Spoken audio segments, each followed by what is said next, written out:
Salut les amis, c'est Geoffrey, j'espère que vous avez la forme. Aujourd'hui, nous allons voir comment faire pour oser dire non. Est-ce qu'il vous est déjà arrivé de ne pas oser dire non par peur de faire mal à quelqu'un, par peur de passer pour une mauvaise personne, par peur peut-être d'avoir des conflits? Et là, vous n'avez pas osé dire non.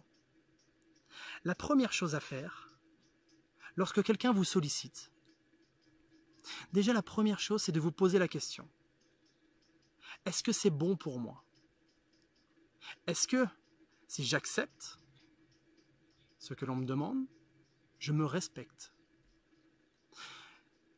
Est-ce que ça ne va pas nuire à ma personne? Je m'explique. Bien souvent dans les avions, peut-être que certains d'entre vous n'ont jamais pris l'avion, mais ils expliquent un principe de base.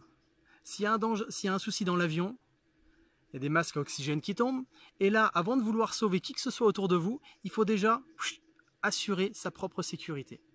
En secourisme, c'est pareil. On protège le sauveteur avant d'aller aider les autres. Et bien dans la vie de tous les jours, c'est exactement la même chose. Donc posez-vous bien cette question, est-ce que c'est bon pour moi?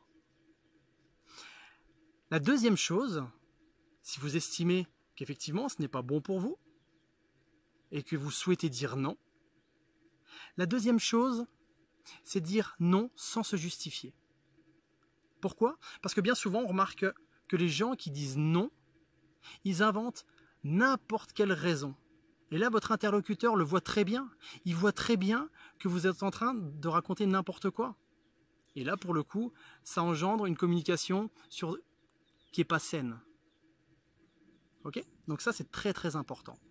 Dire non sans se justifier. Au final, on se rend compte que quoi? Lorsque vous dites non à quelqu'un, d'ailleurs un père de famille ou une mère de famille, est-ce que c'est plus facile pour un enfant, lorsqu'un enfant le sollicite ou la sollicite, est-ce que c'est plus facile de dire oui ou de dire non? C'est extrêmement difficile de dire non, mais c'est très important. Pourquoi? Parce que l'enfant, lui, connaît ses limites. Il sait ce qu'il peut faire et pas faire. Si vous dites sans cesse oui à un enfant, c'est pas forcément lui faire du bien et c'est pas forcément vous faire du bien. Avec les adultes, c'est exactement la même chose. Et ça permet surtout de vous respecter. Et comme ça, votre entourage, votre famille, vos amis connaissent vos limites. Il y a une citation de Paulo Coelho qui dit « Lorsque vous dites oui aux autres, faites en sorte de ne pas dire non à vous-même. » J'adore cette citation. Elle résume bien toute cette vidéo. J'espère que cette vidéo vous a été utile. J'espère qu'elle vous a plu. J'espère qu'elle va vous permettre peut-être de réfléchir sur certains points. Prenez soin de vous, c'est très important car personne ne le fera à votre place. Et je tiens à faire une petite dédicace à Myriam qui m'a donné le sujet de cette vidéo. Bien évidemment, si j'évoque son prénom, c'est qu'elle m'a autorisé à le faire. Donc un grand merci à elle. Je l'embrasse très fort.